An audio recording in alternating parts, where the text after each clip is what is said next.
some space closer to, I mean, I'm going to try and speak loud, but I can't hear because of the mic that I have because we're live streaming the session.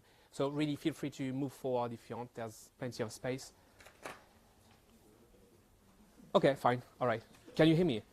That's what I care about. If you can hear me, fine. All right. Well, thank you all very much. So my name is Thibaut Jacobs. I'm here with Louise. Clearly, let's start with managing expectations. I'm not going to give you a lecture. What I expect from this session, as you expect things from me as well, is to have a discussion. So the point here is literally to go through the experience you might have, the practices you might have. I don't know, we'll run through quickly. Who's doing media relations today already? Okay. More or less. Does anyone do just media relations? No. It would probably be a bit bad if you came to this session if that was your Yeah.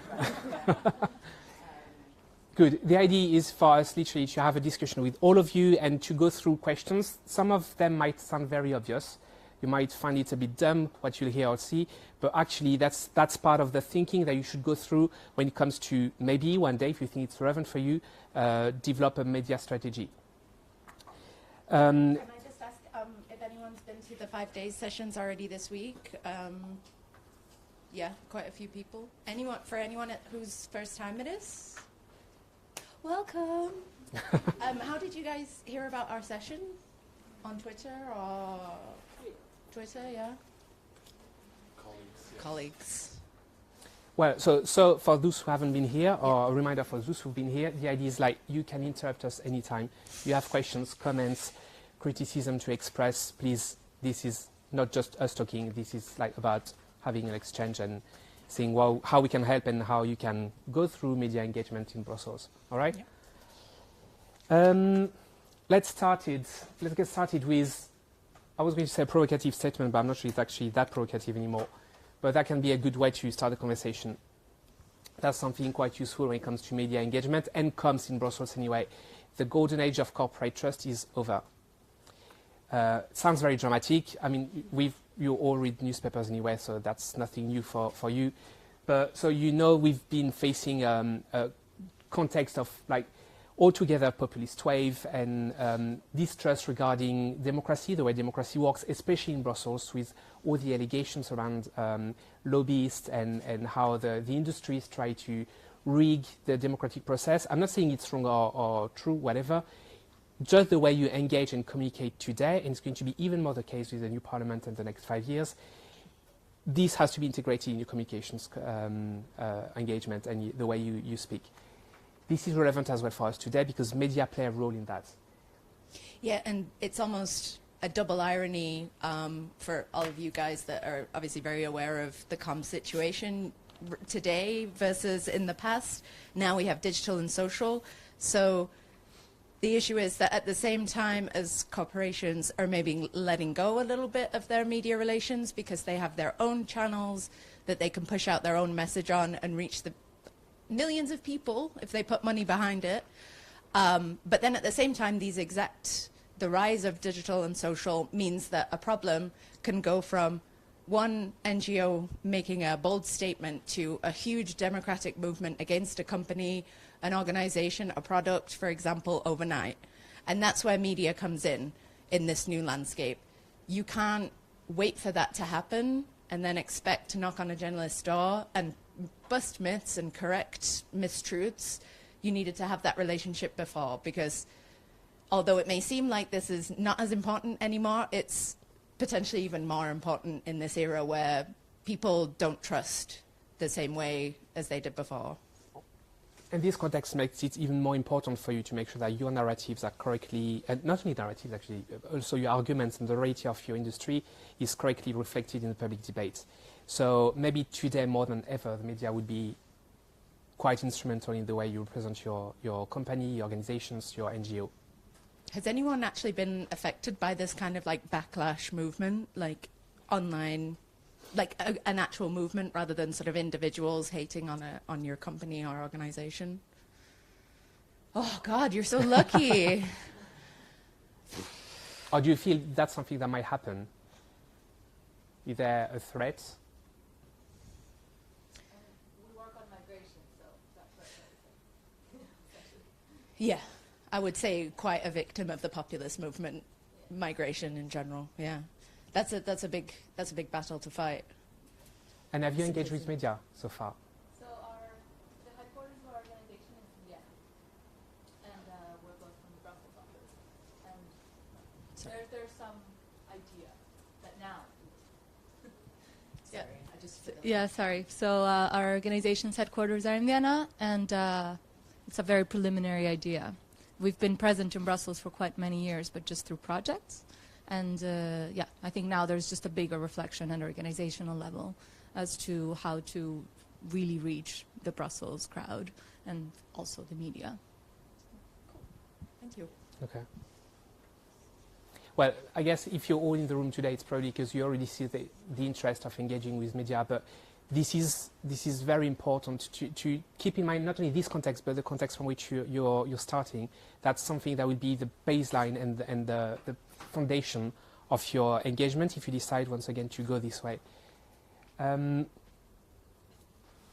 So media will be the best way, obviously, to engage with your end audience. We'll come back to that. It's also a way to reflect your position and your contribution to society in the public space. It's also a way for you to pass a message to the few policymakers over there who might actually have a say on the future of your industry or the problematics on which you work. Then when it comes to engaging with media, there are two questions that you should think of. Or there'll be more than that, more than two, sadly, but that's one of the first. To be exactly clear on what you want to achieve with media, because, I mean, that will be one of many, many obvious statements you'll hear, but you don't do media just for the sake of it. And as I say it like this, maybe, yeah, obviously, but when then you have to sit down with a white paper and decide your media strategy, keep that in mind. What do you want to achieve with media? It's also very easy, and maybe some of you will achieve that, and that would be great, because it does happen, but it's easy to say, okay, we'll go and speak to Politico, you're active, but also to the FT, we'll get the New York Times, we'll get Deutsche Welle, we'll get the main media right. It's nice on paper, and that's good to aim for the best, but it's not always something you'll be able to get, at least from the beginning, because media engagement is something to look at on the long term, something you build, not something you get like that, unless you happen to have a really good story to pitch from day one, which might happen. But this question that you need to keep in mind is also to put in front of the other one, which is, what can you achieve when it comes to media? You're probably all comms people, or you've worked with communications somehow for your organization. You might be a spokesperson. Anticipate what you'll have to say when you're in front of under the spotlights. When the mic is on, are you completely clear on what you have to say?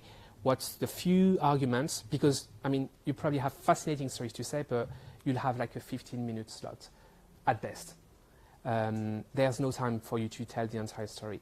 So make sure that you know what you have to say, obviously, but you have to find three to five angles, or 3 or 5 actually pieces of information to give. We'll come back on the idea of perception, but what you think is interesting might not be interesting for everyone. Sad to say, but that's the reality. Plus, I mean, and that's obvious as well, there's a great deal of preparation you have to implement. So when you get on the points of starting and engaging with media, just make sure you know what you have to say and what makes you so special.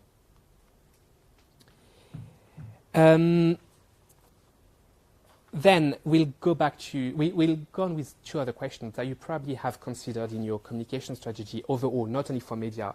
That's another obvious statement, but that's still something quite useful.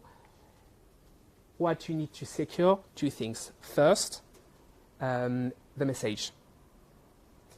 So 2 things. We're gonna go on Anna at some point, but we're not there yet. Perception. Can I be blunt? Don't take offense. If you have an event with 200 people, good for you, but no one cares. That's not a news in itself. That's not enough. That's good. That's really great achievement. You can give the information to your members, to your board members, whoever is actually concerned. But when you're gonna go and talk to media and try to tell the information to a great public, my mother doesn't care. So there's this whole thing of perception. You might think it's interesting, but that's maybe not the case. So that's that's the demanding exercise, but it's called mining the story.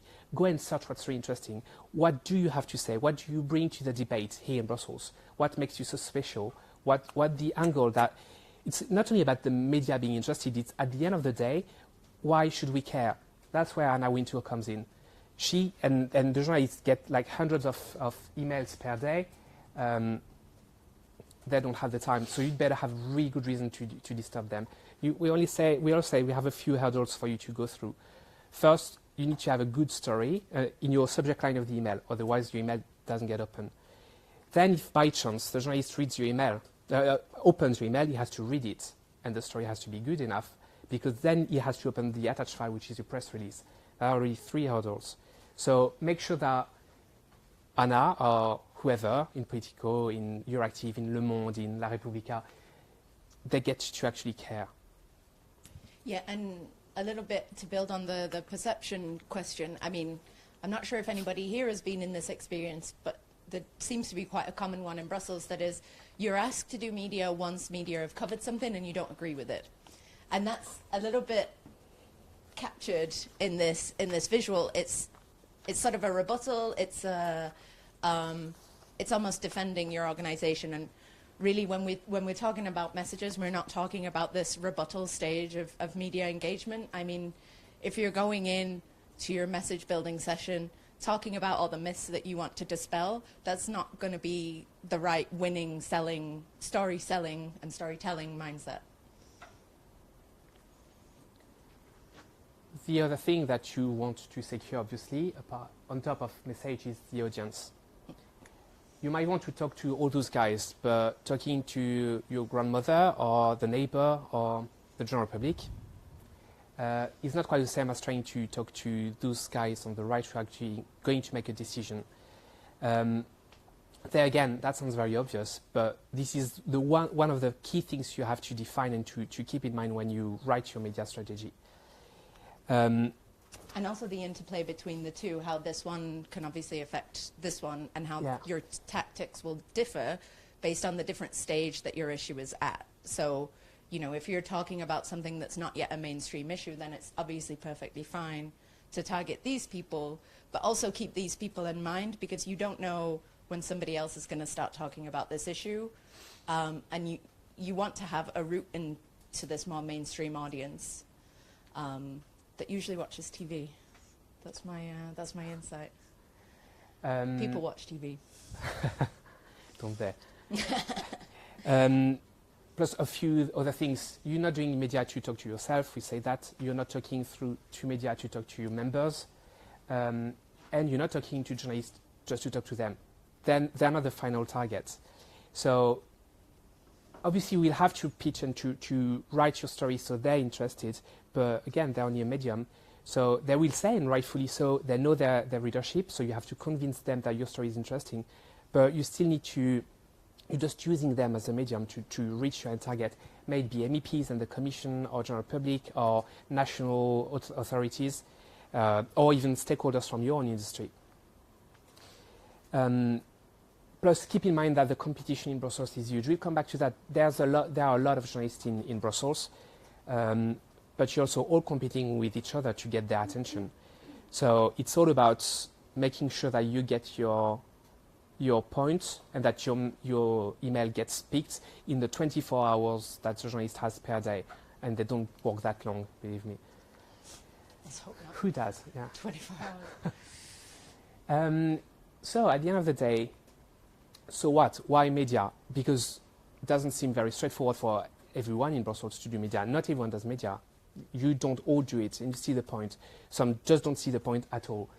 Still, the question is, why media? Well, 2 answers.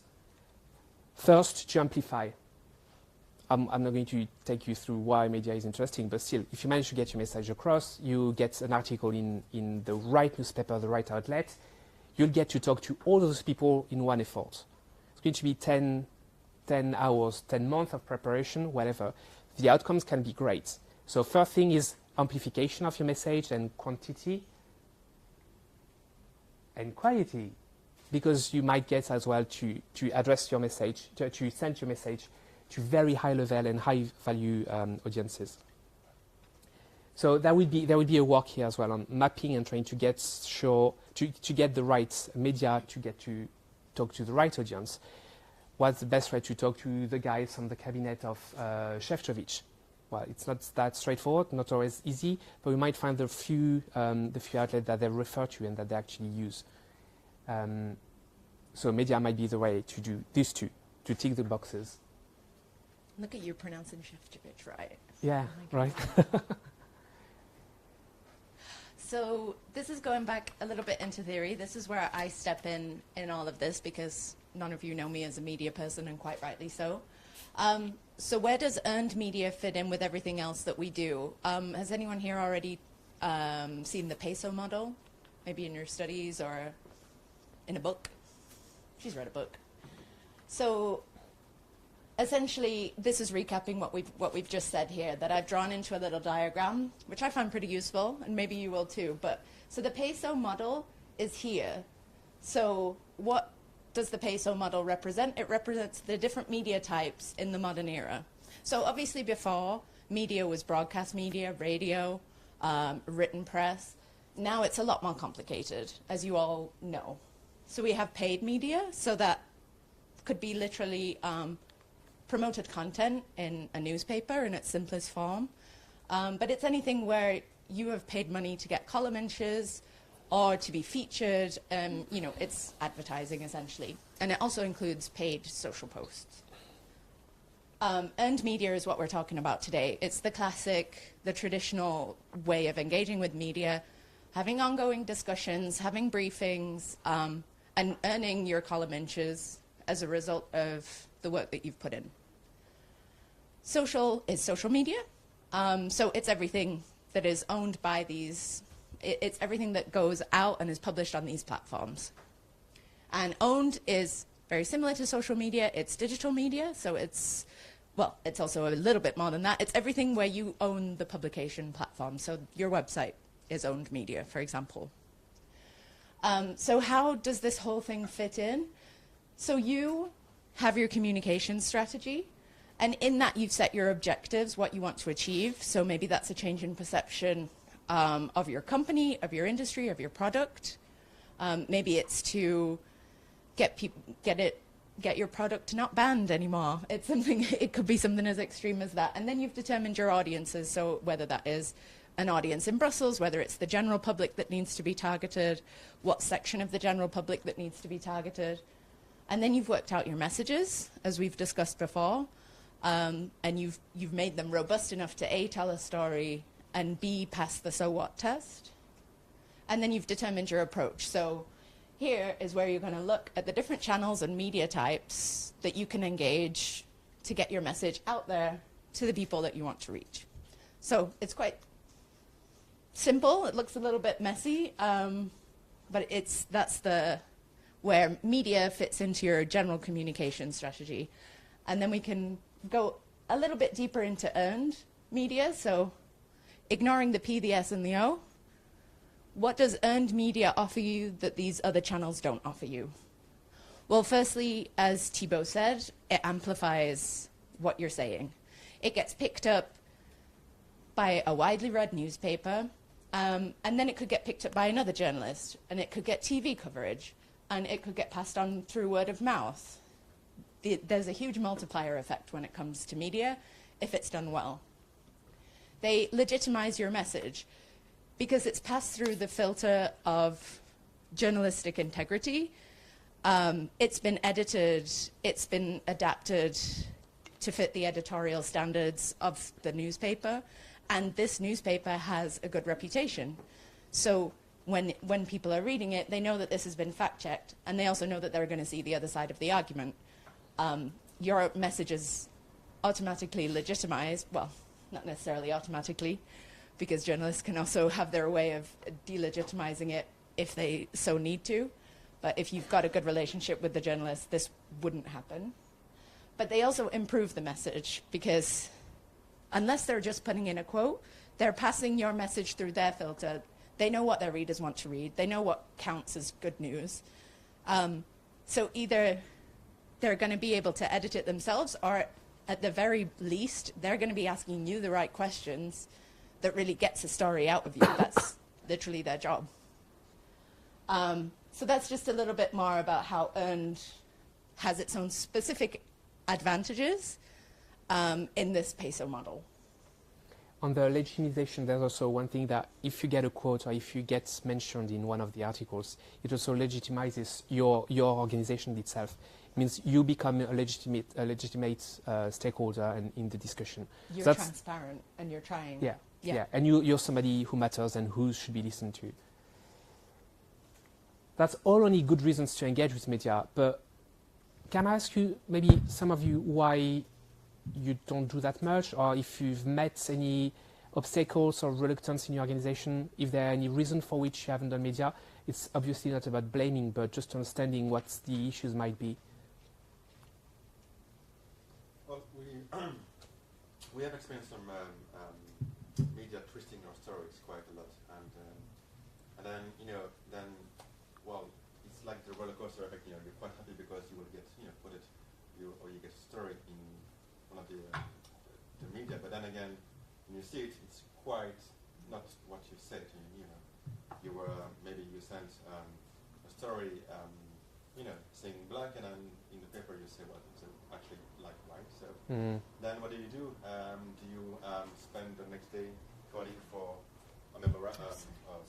But so that's why we do not really, let's say, engage that much, because I know that they're really under quite pressure, and of course, they want really to maybe fine-tune your story. But then again, if the twisting is way too much, then we are basically it's quite not a good value for us. So can I ask you whether the situations was journalists? Did you know them first? Yeah, Okay. absolutely. I mean, they know us. I mean, we have regular coffee with them, but I guess it was really, I think, to really include our story into their own narrative, and then it was quite, let's say, disappointing, but so then we don't really spend that much time on following with them, and we preferred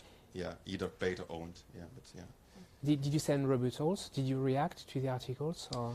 Not exactly. We of course call the journalist and say, well, look, this is not fair. This is exactly quite the opposite to what we proposed to you as a story. So, but then again, what do you do? I mean, it's like the Barbara Streisand effect. I mean, if you spend 3 days, on saying, well, this is a story, then you are actually even, a bigger loser in the end. So we just say, well, forget about it, move on. Well, and I mean, that's absolutely part of the risk of. It's not a big deal, but it just, that's also why we may have a little bit changed our way of engaging with media as well. I mean, it's the big one. It starts with a P, so so we say, well, maybe let's focus on more niche media and more really targeting to all audience. Well, thank you. We've had, and we're still working, thank you, on cases of clients who are confronted with such a situation. I'm not saying this is your case, but for instance, in the case of our clients today, it's also because they didn't start to engage with media when it was time, which is 2 years ago. And so in their situation, they're fighting with NGOs who created their narratives and created the relationship with journalists like a long time ago, far upstream. And so now it's time to react. The industry is not very established and doesn't have the relationship with the journalists, so they can't really activate it. So now they're struggling to get their message across and to install their narratives as credible and legitimate. Or even to balance them out. I mean, for certain topics, the conversation has gone so far the other way that they won't even consider including the messages because, media can actually be very critical about industry behavior, for example, and then, they consider, as far as they're concerned, it's too late. The ship has sailed, and we cannot accept this on our editorial line because we know what our readers believe. Yeah. Which is obviously very sad, but that does happen. Any other stories or experience from the room?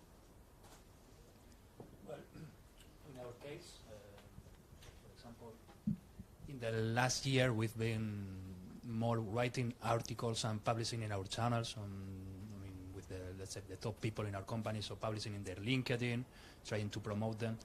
And it is now, I mean, this year when we decided, okay, maybe we can also try to engage with the media. Already we achieved in one case, one of the stories of one of my colleagues was published in Science Business. And so we are planning to try, I mean, and continue to see if we can do this more often, yeah. So it was picked up based on a LinkedIn article. Sorry? Was it picked up based on a LinkedIn article and then they wanted to publish it? No, I mean, we went there directly, I mean, because we've been doing, I mean, for example, last year we were more publishing first on LinkedIn, but I mean, we were reaching always the same public, so we decided, okay, maybe we can also try to engage with the media. So, I mean, this is something that, I mean, we already did it once. Let's see if we can do first, trying to publish in their websites, in their sites, and then we can always publish later in our channels. Yeah, that's nice. It's Okay, kind yeah. of a way that you've got your executives a little bit more comfortable with Yeah. the whole situation. That's a cool tactic. Yeah, because a lot of people can be very hesitant even at executive level, and then doing something like this is a good tip actually. Because yeah, executive profiling on LinkedIn is like its own special thing, but I'd never actually thought about using it in that way, because yeah, it is a similar exercise, because LinkedIn is like almost a publishing platform in that sense when you're writing long form articles. And it's a good way to establish your own legitimacy. So when the journalist does his job and makes a bit of research about you, they already find these pieces of content. We'll go back on the risk and the risk of engaging with media. But just before that, there would be, so from our experience, there are two main hurdles that prevents people from actually engaging with media in Brussels. There again, I'm not saying it's right or wrong, and it might actually be better for some company not to engage with media because there's nothing to say. But there are also ways to work around things that could be obstacles, but actually can be avoided. Two things, obviously the risk, and we're going to go back on that and the way to mitigate the risk. There's also the question of legitimacy. So that would be the case of either a company saying, yeah, but that would be, I'm just working in the Brussels office, but media engagement would be for my headquarters in Germany or in Spain or wherever. Or that could be, that's up to the board members if you're from an organization, but I have no mandate to engage with media. Fine. Yeah, that might be the case. But you can also argue against that first, Brussels is one of the biggest spots and the biggest hubs when it comes to journalists in the world. And this is the place where most of the regulations in sectors are actually being made. So it's quite useful to have your words out there in the street, and then you use the media for that. That's a really good point to make. There again, I mean, this discussion is about giving you the first tools to start and tailor your own media strategy. That can be a good argument for you to bring to your board or to your CEO, and to maybe build the base and the case for media engagement in Brussels. So we did talk about the risk of media. Yeah, well, you are going to expose yourself. That's true. So you might... Not in the literal sense. No. Please don't. That's a tip. That's a different tip type of we'll give media. you, yeah.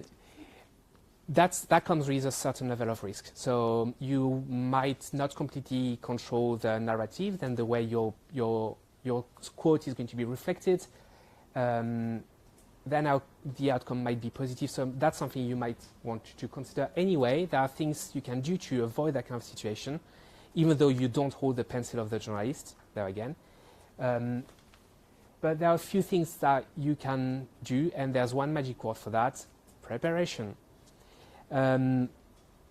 So first, and we did mention that, to mind your stories, so try to find the right angle, the right stories that will make yourself unique. And another thing that's very important is be and speak human. So no jargon, no acronym. You can have very technical topics. We'll see a really good example. There's probably a way to make it tangible for journalists so they understand, but also for the readership.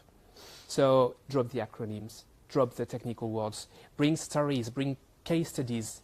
They need to see how it relates to the daily life of people and why the policymakers should actually care. And so why the journalist should even open your email, because if he sees 3 acronyms, believe me, you'll go in the delete inbox. Obviously, you will have to write a press release. Most of the time, that's you have to do it. Make it short. Don't write for yourself. Don't try to please your members or your CEO. Put a few quotes, but make it short, please, like straight to the point. Target your audience. Well, that's something that should come before the press release, to be fair. But as I said, and there again, that sounds very obvious, but we don't always do it. And believe me, some of my clients come to me, they haven't done this work, and fine, I'm here to help. But try and think of, like, to whom do you want to speak? To Auntie Pauline or to Juncker? Or to both? That might be the case. Tailor your messaging and do media training. Media training can be, doesn't mean you're going to have an interview, but you need to prepare anyway, because if you go for off-the-record cafe with a journalist, you still need to make sure that, you're perfectly clear on what you have to say, where you should stop. I know there's one journalist in the room, so there's no off-the-record, doesn't exist. As long as you're a journalist, you don't say things you don't want to say, right?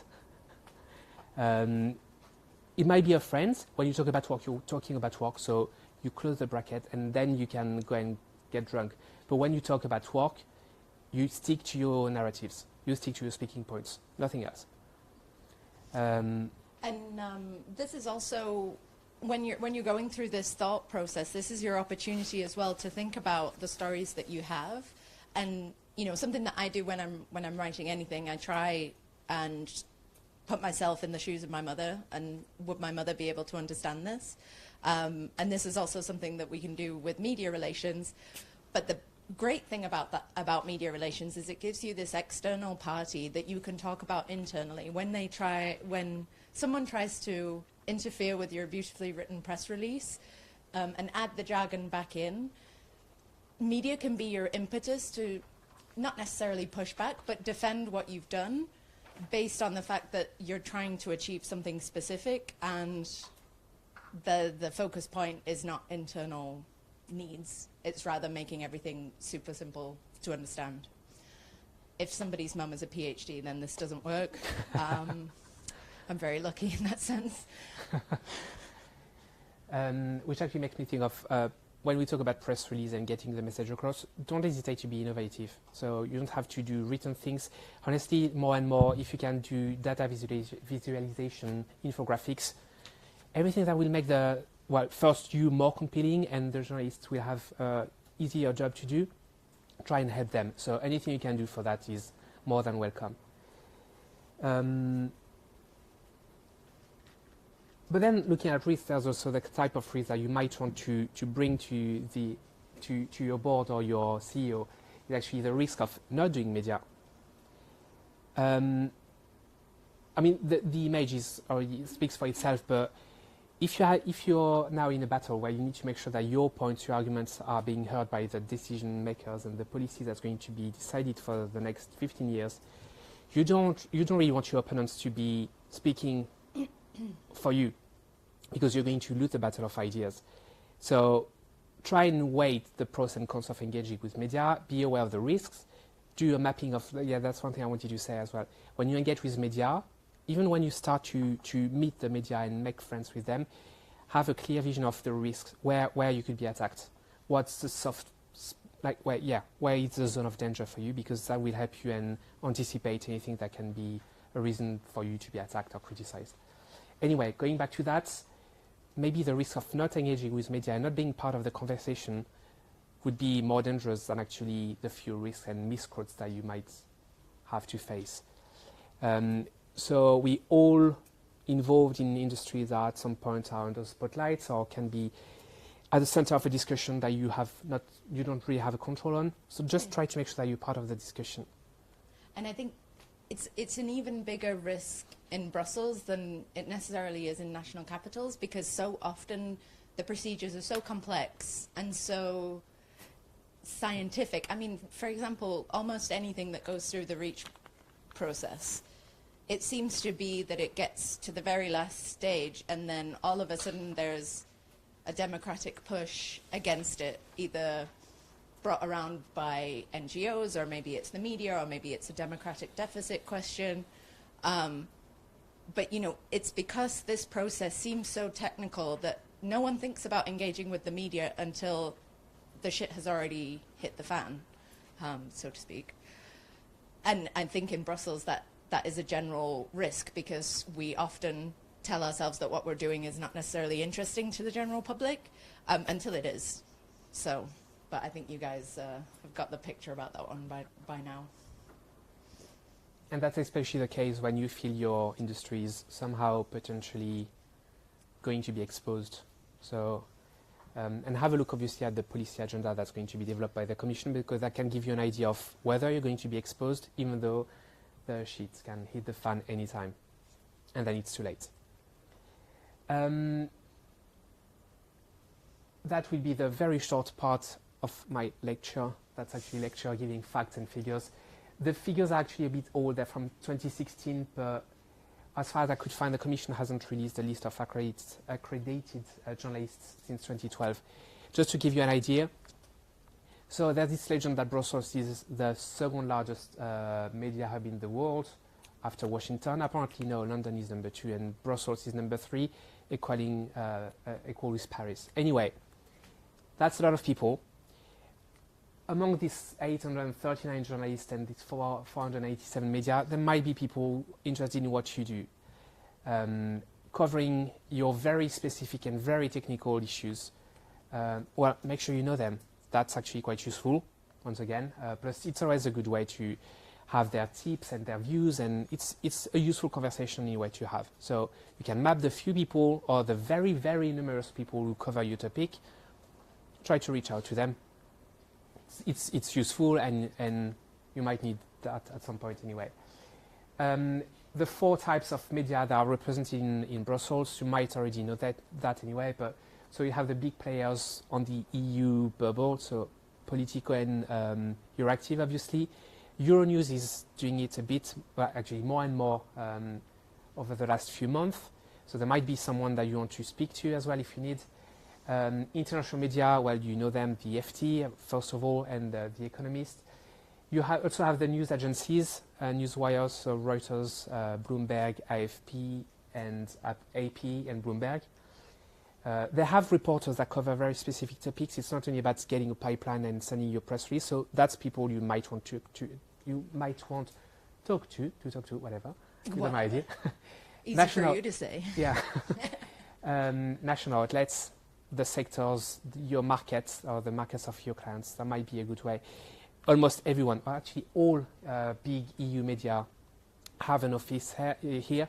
They sometimes struggle to get their editor back in Paris or Madrid or wherever to actually care about EU topics, but it's still important for you to talk to them. Then they can send you to the person covering environment or climate change in their national capital. It's good for you to know them. And also from our last MEP digital trends survey, or I believe, you know, the national outlets are very read by MEPs as well. Obviously, like, it sounds logical, but it's also not necessarily something that you automatically think of. You know, we can often think of Politico and the FT, for example, which is very widely read because it's all written in English, but MEPs very often do refer to their national press to get it, because they need a touch on what public opinion is. Yeah. I mean, there's no news there. You all know that the campaigns for European elections are most of the time centered and focused on national issues. That's just a reflection of that. So if you want to reach out to specific MEPs and to get their vote or their support for your issues, try to find the few newspapers in their countries.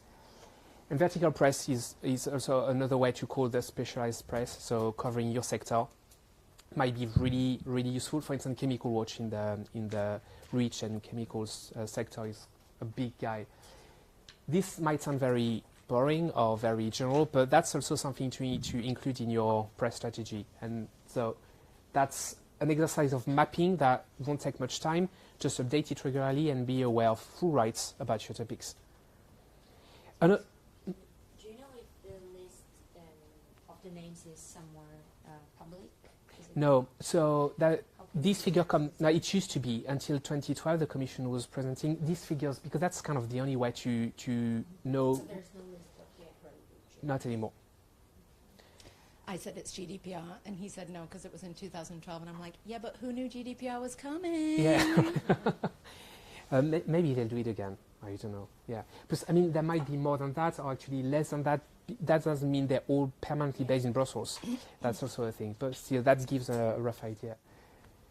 But if I get the list, I'll let you know. We have to say for the record that he will not because of GDPR. Yes. We're safe. Fun. Call the lawyers. This being said, and the figures are a bit old, it's a shame because this landscape is moving a lot. It's changing a lot. That wasn't the case a few years ago, but now 50% of journalists in Brussels work alone, and a lot of them are freelancers, more and more. Being alone means that they have little time to cover pretty much everything, and obviously that means that most of them will either work on very, very specific topics, or they will have to cover very broad topics, Brexit. Yeah. That's very important for you to keep that in mind because it means you'll have to be really strong when you pitch these stories because you have to get the attention of those guys who are very much in demand. Freelancers is even more interesting because it means they have no contractual relationship with the media for which they work. So themselves, they have to pitch the editor. So when you pitch them, you have to keep in mind that they're going to have to pitch the same story another time. So give them anything that can make their life easier. That's why the infographic, any concrete stories, anything that relates to people's life is instrumental. And even more striking, like we all dream of huge desks and with full of very lively teams of journalists. That happens in House of Cards, but not in Brussels. I mean, obviously, Politico and Euractiv have big teams. But that's it. I mean, only 27% of reporters work in a team that's more than 10, and 10 probably includes, it's not only editorial people, it's also like photographers, technicians, so it gives you an idea. Make it easy for them. Plus, yeah, it also means they have little time. That's just a quick addition to that. So I'm not going to teach you the fact that probably any big national newspaper from the EU 28 to the date have an office in Brussels, so they have a team. Might be just one person, there might be one freelancer, but they're still pretty much all here. That's from 2016. China has increased since then. So we know that the news agency Xinhua, that's the name, opened a desk with, I don't remember if it's 23 or 27 people anyway. So that's a trend. Belgium is really high because Politico is registered in Belgium. The UK is really big because Euractiv is recorded in the UK. In the UK, but still, it means anyone. You can talk to anyone because you probably have journalists from Moldova covering chemicals. That might exist, and you might want to talk to them. Type of media, most of you will probably engage with written press and online content. TV is quite important when you want to engage with national public opinion. Sorry. But there again, there's a slight move with Euronews, for instance, covering topics that would be very EU-focused. Did you all see Raw Politics, the new show they have? Okay, so if you don't know, they've launched the kind of, I can't say that, so it's off the record, can you turn off the camera? It's the TV version of Playbook, to make it short. So it's like 1 hour show covering a series to 7 topics of politics and policies at EU level. It's a daily show, so it's quite good, and they're doing fairly well. We're now close to the end, but when you talk about what success would look like, there's a paradox, because the best for you, the best achievement, if you manage to do it perfectly well, you get the golden medal, means it's actually unnoticed. Well, I would say, so the bronze medal would be you've mapped your journalists, you know them, you went for coffees, you see them in events, you have a relationship that's existing, they know you know them, and there's something that can be activated. That's already something that's an achievement. It's not good, it's not bad. Silver medal would be quite good. You're quoted in a few newspapers. They not only know you, but they call you when they have something to say. Hopefully they don't misquote you. So they help you being even more legitimate stakeholder in the discussion. You exist and you're on the map. golden medal is actually you're everywhere, you're quoted, but it's unnoticed because it means you've won the battles of idea. This is why media can be so instrumental. You've made your point. I'm not saying you got exactly the policy you wanted, but this is you've made your point and it's been accepted as valid. That's, yeah, to make it quickly before wrapping up, that's an example of success. I was tempted to show you a few videos of car crash interviews where people are really awkward and they don't know how to get out of that. But I didn't want to scare you. Anyway, you type car crash interviews on YouTube, you'll find plenty, and it's actually quite fun. Very cringe-worthy, but anyway, more interestingly, there's this really cool story. It's a client, but sadly I have nothing to do with that. I'm very frustrated with it, but maybe you actually saw it because literally it was like about 3 months ago. It was everywhere in the media at national level. ENSOE is a European network of transmission system operators for electricity, making sure the grids, or the guys who bring the electricity between the power plants to pretty much your house. A bit that stops before, but anyway, the grid. It's excruciatingly difficult, technical, complex. Honestly, to pitch a story is not easy. But they managed to make it everywhere in Europe in the newspaper because they had this really interesting story where the relationship between Kosovo and Serbia, that you might know are not so good, created a delay, a slight issue in terms of frequency of electricity. I'm going to stop here because it's very technical. But anyway, there was an issue of frequency that puts all the clocks across Europe 6 minutes late. You probably noticed it because I had to change it. Your oven probably still 6 minutes late because who cares? But they managed to actually, instead of writing this very long and boring, complex, technical press release, they say, okay, we're not going to explain that because one, nobody cares, two, it's too complex. So unless you have a PhD, you won't get it. So they actually wrote the press release under that angle. Why all the clocks in Europe are late? Because of electricity. And that means that even for MEPs and policymakers, that are, okay, so actually what ENSOE does is important, it matters. And they made it well, because literally they were, so in Reuters and all the news agencies, they even made it to Forbes. And Forbes is interesting because, so it's this big US media, but it was published by their Brussels correspondent. So another good reason for you to map and know who's where. Because I trust that if you get a quote in Forbes, your CEO or your board members will be quite happy with that. And literally, like in the Netherlands, in France, in Italy with La Repubblica, even in Deutsche Welle, National Geographic, so they were everywhere. That might be a good way to present success. And that's it. So that's the time for your questions or comments.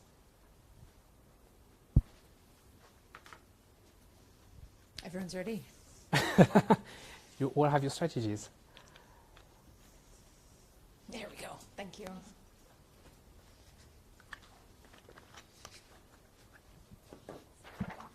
Hello everyone, my name is Gökşen. I'm coming from Euractiv. So I have the experience in working at a media organization, but outside as well. So maybe not a question, but a comment, a tip, let's say, for media relations. What journalists really love is reaction to their articles. So whenever you see something online, offline, it doesn't matter. When you see something that is related to your policy areas, feel free to react to that article by saying that, okay, this is a really good one, or it's not good, but we have a say on this. How about we have a coffee? How about we have a chat about it, etc. They really love it. And what else I can say? It's the same for social media. When you're publishing a press release, any kind of publication that you have, don't hesitate to tag them on social media and try to personalize your messages. They hate these generic press releases. It doesn't work. They don't read them. Try to send a just short paragraph, maybe just one sentence saying that, hi, Ben, hi, Ken, whatever. We have this thing, and maybe it's interesting to you. Let's have a coffee. That's it. This could be my, yeah. Very nice. Thanks a lot. That's very useful. Straight from that the actually horse's brings mouth. something, yeah, when you pitch, so we're not going to go for a workshop of how to write a press release or a pitch email, but there are these 3 words that I was taught, and actually it's quite useful. When you write your press release, when you pitch in an email, you need to do 3 things, or you want to do three things. First, inform, obviously giving a bit of information. Invite for journalists to follow up and try to do some research, and intrigue. He should see that, or she should see that there's more to it. There's a point to go and do some research. It's one of those mantras that we all given when you're doing communications, like, yeah, I don't really see the point, but actually keep that in mind. That's a nice method. And when you've written your things, try and see if that's the three objectives.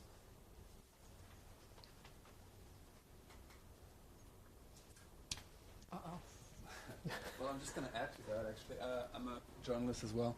And I just want to add what you said. So in terms of tips, or actually I want to address you because you said that you had some experience, some issues, or you were a little bit careful or cautious about dealing with media. Just ask the journalist what the story is going to be about. I mean, what kind of angle do you want? I mean, how can I help you with your story, right? I learned that you write about, you know, what you said over there. You like to write about, I don't know, transport or whatever, right? You know, maybe this might be interesting for you. How can I help you? What kind of people do you want to talk to? You know, how can I be at your service? You know, like you said, I mean, journalists are under stress. I don't want to say lazy, but we love to be helped. We love to have stories served on a silver platter to us, right? Where we don't, you know, that's why what you also said, what you also said is in terms of providing numbers, providing infographics, you know, if you can tell me what the story is going to look like, right, and how I can pitch it to my editor, fantastic. I don't have to do the work myself.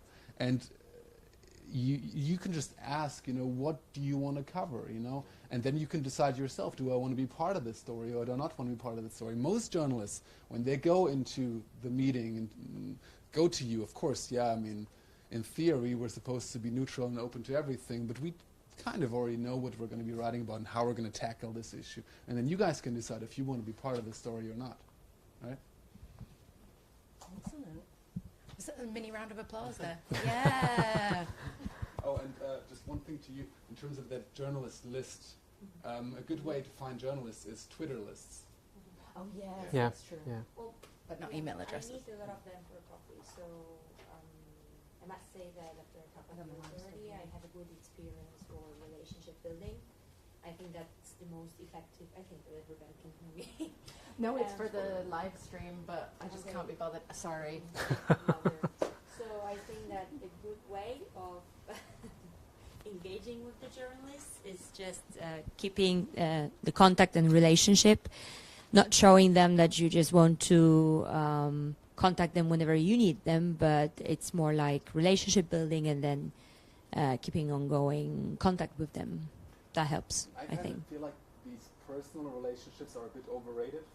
It's more about... Maybe it's Brussels as well, because I must say that here in Brussels it seems like it's easy. Right. People want to meet for a coffee, Sure. whereas I had an experience of, even recently last week, dealing with some journalists in the Netherlands. It wasn't that straightforward. I would say that most journalists don't cover one specific issue. I mean, you have these specialized outlets, right? But I would assume that most of them don't just do one specific niche thing. So then, what it's all about timing, right? I think you were working on migration issues, right? So when there's a week when we all talk about Brexit, for example, right? I'm not gonna, like the big national outlets, are not gonna look at migration on this specific day unless there's a boat sinking in the Mediterranean, right? So just look at the commission schedule, look at what journalists are going to be covering this week or this specific day, and that's when you come out. This morning is when I want to have this in my inbox. I'm not going to open an email about migration issues on a Brexit day. Or are you? I mean, what's Brexit about? Oh, let's talk about that for an hour. No. Everybody out. That was interesting. Could you share with us how you started to engage with journalists and how you started to create the relationship? Yeah, so I started by coffee meetings. You just keep it. So I started by coffee meetings, and I do it until today. So it's been around 5 years now, but I can see the results, and I hope we'll continue in the same direction. But it helps definitely to keep contact with the journalists, because this way you can also find out what they are looking for, what as information, what they like or not like, and once you build the trust and this closer contact, then you know that you can rely on them, and whenever they need a quote from you, they just drop you a line and you respond quickly. So it goes faster then. But it really depends on the relationship that you have with the journalists and where you are, because I really think that Brussels is a very specific case for us, and here journalists, I see they willingly meeting you for a coffee, whereas it's not the case on a national level. Hearing the stories from my colleagues being based in Spain or in Denmark, it's not always the same. It also maybe is a culture thing, so... Yeah, and to your point, I mean, don't get me wrong. It's not about making friends as friends with journalists. It's not about playing personal. But indeed, it's like making sure they know you and so they see you as someone legitimate. So you're interesting, you're a nice person, but that doesn't really matter. Is that what you have to say is actually legitimate and you need to be listened to because you belong to the conversation. And your message needs to be newsworthy, right? Because Yeah. if you don't have anything interesting to say, then they won't cover it, because why should they? Yeah, newsworthiness. So this is the thing that we say, like, would it interest your mother, or this is pushing a bit far, but is it actually interesting, or should I just rewrite it or change the angle to make it? And so to have and so it did, to have media on their side.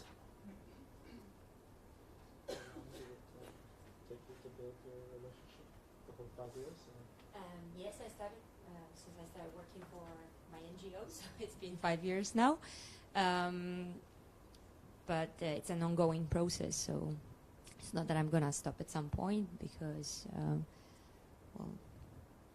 it's all about relationship building. It's about the process.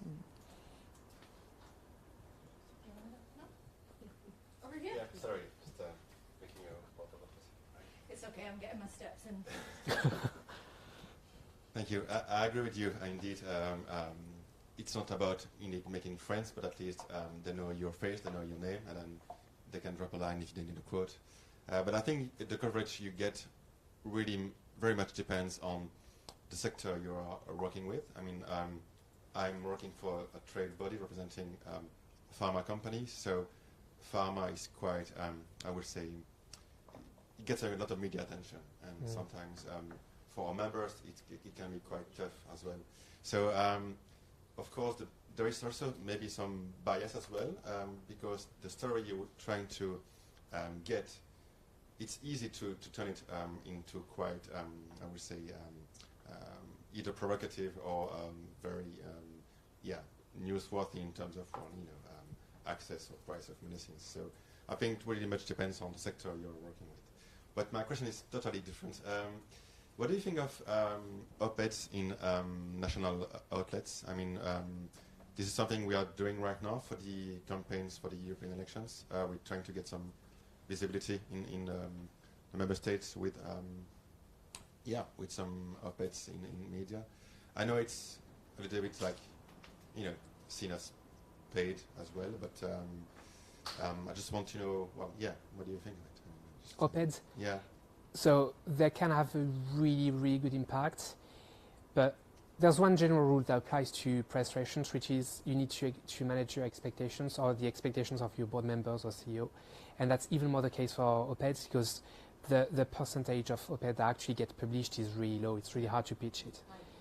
So it's a lot of work, sometimes for nothing, or you can find a way to publish it on something else. But the other thing to keep in mind for that is that it really has to be not newsworthy, but it has to be really specific. So you need to have a very specific point of view that's not something that's already consensual or a position that's already been heard. A lot of media, originally it was op-eds used to be published by newspapers because they would reflect different line than their own editorial line. It tends to be a bit less the case now. So you have to find there's a really thin line between being different and having a different point of view and just being completely outrageous or cynicism and it's not always easy to find that, but you still have to find something quite appealing for the media to publish it. So, long story short, yes, it's definitely worth it. But before you engage in the huge amount of work it's going to take, make sure you really have something to say that will make the difference in a conversation. And also, I mean, most of these national papers, they also have like online platforms where all the op-eds that are not published on paper, I mean, get there. Which is, I think, also good because sometimes they have like a LinkedIn or Facebook group just for this platform. I mean, we had it in France with Les Echos. They have this online group with just only op-eds basically, and of course you don't get the real paper, but still I think it does give you some visibility as well. Absolutely, and yes, because that might be easier as well to access. Definitely, that can be a good B option if you don't manage to make it. But I mean, as we said, you can circulate it with your Twitter, with LinkedIn, and you can also use it. You can send an email to your MEP saying, "Oh, look, we had this contribution published. Yeah. Have a look." And you still, Also searchable. Yeah, true. I find op-eds more and more difficult to place, also because it's a highly competitive business. You know, some of them you have to pay for, and it's not usually cheap. And I also noticed that journalists, if they're in the capacity, time-wise, to write articles, they prefer to have their name under the article than play somebody's op-ed, which I can understand.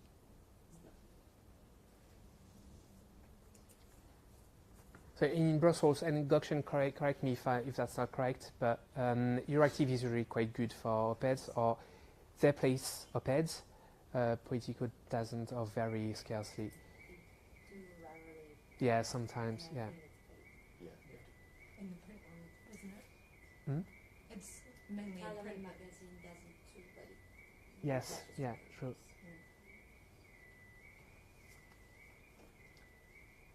Is that someone's car outside? Or anyone recognize it? Any other questions or comments? This is a nice little debate. All right. Well, the idea anyway of this discussion, as I said, was like for you to have an idea of where you could go and how you could start and shape. This is just a starting point, obviously. There's no ready-made, doesn't exist, the ready-made media strategy. So you have to tailor it according to your sector, your news, how old your company is, or how engaged you already are in the policy agenda, and how advanced is the policy file, even though they're all kind of wrapping up now. But take the time, as we say, it's on many levels. It takes time to engage and create media engagement that's actually efficient. If you have any question, obviously, you're more than welcome to come back to us, and we'll help you with that. And that's it, I think. Free to go. If you really want to watch it again, it will be online, so you can watch us again. Thank you. Thanks.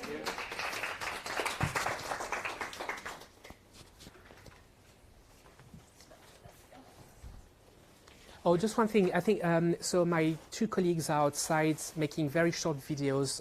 If you want to give testimonies, you've done one, right? Yeah, about your media engagement or where you stand regarding that. Please feel free. It's very short, and that's useful for us. Thank you.